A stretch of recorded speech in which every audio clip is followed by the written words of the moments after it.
oil and the gas deals for the future. So there's nothing in it for us to stay there. So we might as well pull out and leave them to it, seems to be his approach. Okay, we'll leave. Thanks so much, Diana Darker, for joining us on the programme, and thanks so much for your analysis. And still to come on the programme was a surprise defeat for Viktor Orban. The opposition makes its biggest election gain in 10 years.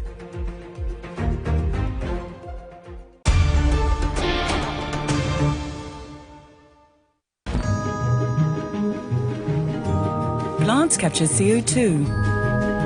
What if industry captured it too? If industrial sites had technology that captured carbon as trees do, we could help lower Europe's emissions. Carbon capture is important technology, and experts agree.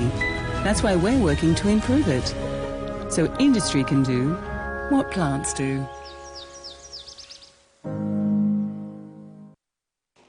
One, two.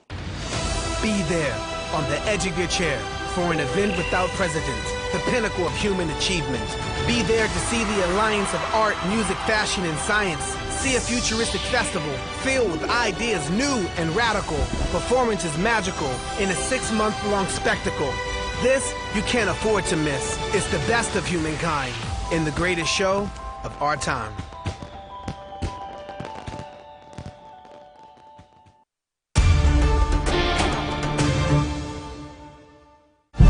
The latest headlines coming up shortly on Euronews Tonight.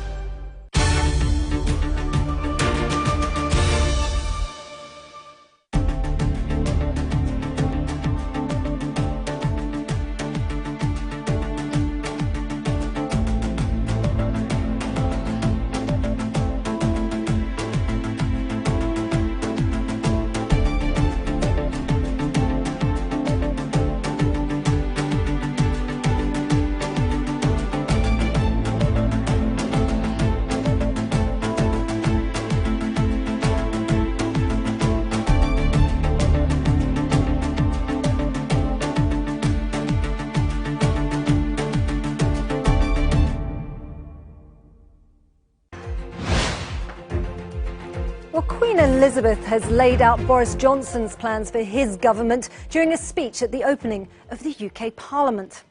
Well, Mr Johnson said his policies offer a new age of opportunity for the country, something the opposition parties dismissed as fool's gold, as Neil O'Reilly reports. An interlude of regal calm amid the Brexit chaos. Steeped in tradition, the state opening of Parliament is the occasion when the government sets out its agenda for the coming session. The aims and policies read out to members of the upper and lower houses by the Queen. Brexit remains the top objective. My government's priority has always been to secure the United Kingdom's departure from the European Union on the 31st of October. My government intends to work towards a new partnership with the European Union based on free trade and friendly cooperation. The Queen's speech didn't delve into the details of Boris Johnson's Brexit policies, but it included an attempt to reassure EU citizens living in Britain. An immigration bill ending free movement will lay the foundation for a fair, modern and global immigration system. My government remains committed to ensuring that resident European citizens who have built their lives in and contributed so much to the United Kingdom have the right to remain. The agenda set, the Brexit battle now returns to the deeply divided Houses of Parliament, where Johnson's latest plan is still being weighed up by MPs. Neil O'Reilly, Euronews. Well, Budapest is to welcome in a new mayor after local elections in Hungary. Well, Gergely Karacsony's victory is a blow to Prime Minister Viktor Orban's right-wing Fidesz party, which has consistently scored landslide wins since 2010. Well, opposition parties made gains in many of the country's largest cities, but Fidesz maintained its dominance in smaller towns and rural areas. Well, for more on what these results could mean for Hungary's political landscape, I'm joined now by analyst Gabor Gyuri in Budapest. Good evening. Thanks so much for joining us on the programme. So we're saying this is the first major blow for Viktor Orban and his party in a decade. But how significant would you say this is? It is a major change because for the last 10 years, the opposition didn't have a strategy on how they could win an election, even in a situation and even in places where Fidesz did not have a majority of the public behind it. Because the opposition was so far disunited, they couldn't agree on a joint, they couldn't agree on electoral coordination or on running together.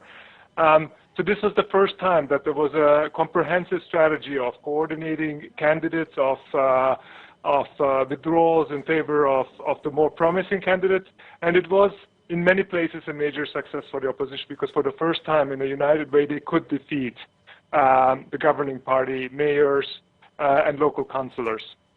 So will Viktor Orban be feeling the heat now, especially if we look to the 2022 general election?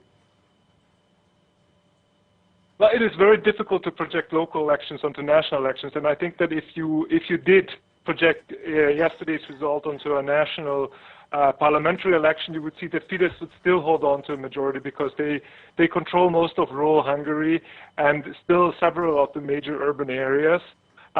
So it's not like Fidesz would be losing an election tomorrow if it were held.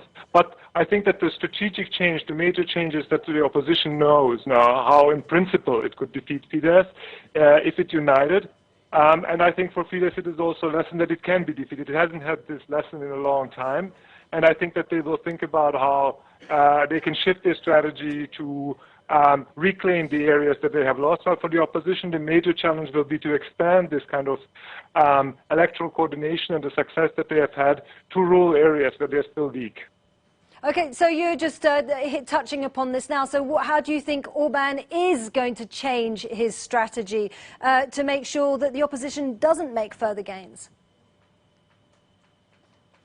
It is very difficult to predict how Viktor Orban will react. So far, whenever he has felt that he didn't succeed as much as he wanted, he has reacted by getting more aggressive towards the opposition. I think that we are likely to witness more attempts at limiting the opposition's access to providing information, to disseminating information to the public. At this point, there's a massive government media control, and it is very hard for opposition parties to communicate with voters in rural areas who still get most of their get most of their information from radio and television. It is one of the reasons why the opposition was successful in urban areas, because urban voters are more likely to get their news from the internet, which is more balanced at this point. So I think that there will be more of an effort to limit the opposition's access to media. And in other ways, but there may also be more efforts to connect with urban voters, which Fidesz has found more challenging at this point. So you could also see some conciliatory approach on the part of Fidesz, but over the last years the strategy has been to become more aggressive when Fidesz was losing ground. Okay, we'll be watching out for all of that. Gabor Gyuri in Budapest, thanks so much for joining us on the programme. Well, the 2019 Nobel Prize in Economics has been awarded to a trio of researchers for their pioneering work in fighting global poverty. Well, the Royal Swedish Academy of Sciences says Abhijit Banerjee, Esther Duflo and Michael Kremer have shown how the problem of poverty can be tackled by breaking it down into precise questions in specific areas. Well, Ms. Duflo is only the second woman to win the prize in its 50-year history, and at 46, she's also the youngest ever recipient. Well, French-born Esther Duflo says the prize is a recognition of the progress that's been made so far in the fight against poverty. It's also a hope, an indication that it will give us more energy, more wind beneath our wings, to do better and to continue to affect the lives of hundreds of millions of people around the world. And still to come on the programme, well, Facebook's Libra cryptocurrency is in the balance. We'll tell you why after the break.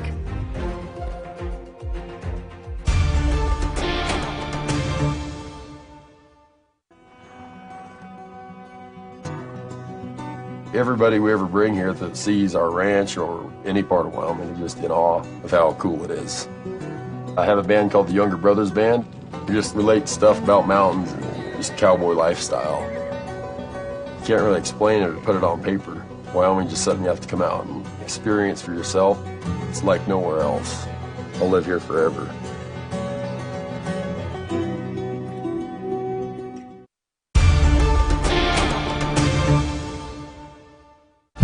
The latest headlines coming up shortly on Euronews Tonight. Air quality forecast in collaboration with Copernicus.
Get all the international news you want at any time, anywhere on Euronews.com and the Euronews app. Now, Facebook is meeting with backers of its Libra cryptocurrency in Geneva, after threats of high regulation from global banks led to some investment groups leaving the project. Well, Libra is Facebook's attempt to move into the crypto market following the success of other currencies like Bitcoin. However, France and Germany have both threatened to block it within the EU, and global banks have said that it will face high levels of regulation. Well, of the 28 original backers, 6 had already abandoned the project, including MasterCard, Visa and PayPal. And tonight, the owner of Priceline also confirmed their departure. Well, CEO of Explain the Market, Guy Schoen, spoke with us earlier and gave us his thoughts on what the future might hold for Libra, given the difficulties Facebook has already faced. Well, Facebook say that they're going to keep going with the project, but frankly, it's going to be difficult. You know, it may be that they're forced to rethink. I spoke earlier to the renowned cryptocurrency journalist David Gerard, and he spoke of the shock, the genuine shock that many felt at how ill-prepared Facebook seemed to be. And he also made the point that they may now need to start from scratch completely. But when they do that, if they do that, it's going to be really important that this time they talk to the regulators first. And Guy, this is the latest PR disaster for Facebook. Why do they want to get into cryptocurrency, given how contentious these currencies are? Yeah, they've had a difficult time, haven't they? You know, in many ways, though, this is an extension of that original lofty aspiration that launched Facebook in the first place. You know, Facebook didn't create the internet, but perhaps, you know, with the right vision, it could create the internet of money, you know, empowering the planet with frictionless payments and solidifying Facebook's power along the way. But their attitude towards regulators continues to be their Achilles heel. You know, when something is this important, this critical, admitting problems and collaborating is so important, and it seems to be that simple thing that they just keep getting wrong.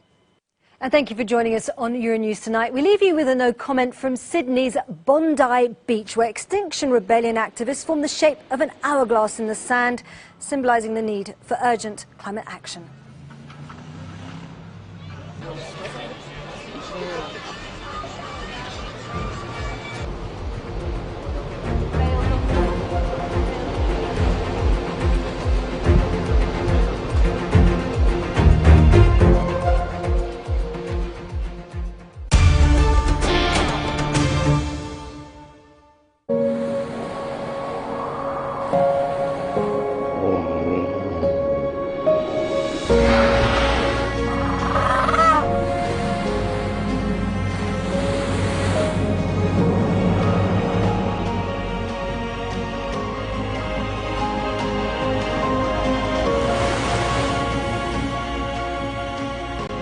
World leader of luxury expeditions.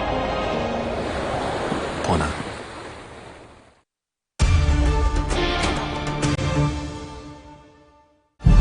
The latest headlines coming up shortly on Euronews Tonight.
This is Euronews Tonight, our top stories.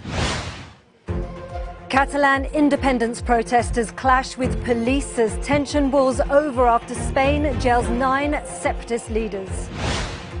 Battle lines are redrawn in Syria. Assad's army pushes north and Turkish troops move deeper into Kurdish-held territory. As the clock ticks down to a Brexit deal deadline, EU leaders say there are still major challenges ahead. And we'll look at why financial heavyweights are unfriending Facebook's new cryptocurrency.